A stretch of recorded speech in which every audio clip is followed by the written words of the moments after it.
Amazing Kids Pusat. Ayo subscribe. 4 permainan yang bisa stimulasi bayi belajar bicara. Ayah bunda, ada banyak cara seru yang bisa dicoba untuk menstimulasi bayi belajar bicara. Apa saja ya?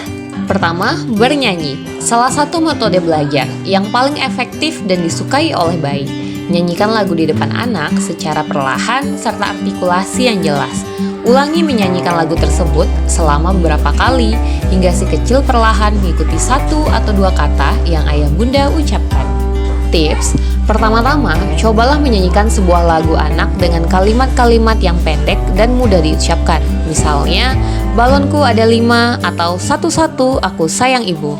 Kedua, membacakan cerita. Pasalnya, saat bunda bercerita, si kecil merekam tiap kata yang bunda ucapkan dan memahami arti kata tersebut.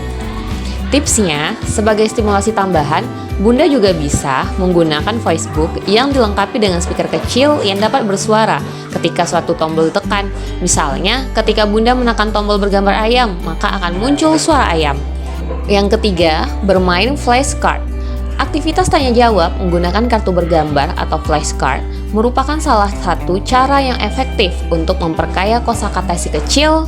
Pertama-tama, sebutkan nama benda, huruf, atau angka yang tertera pada gambar.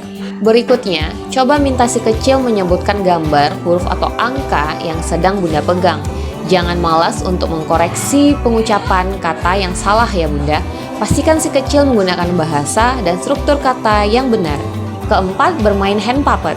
Si kecil menyukai permainan yang bergerak dan bersuara tentunya. Nah, sebagai alternatif, cobalah memainkan boneka tangan atau hand puppet di depan bayi. Pilihlah boneka yang mencolok agar si kecil tertarik. Ayah bunda, apapun keluhan buah hati Anda, percayakan kepada kami di Amazing Kids.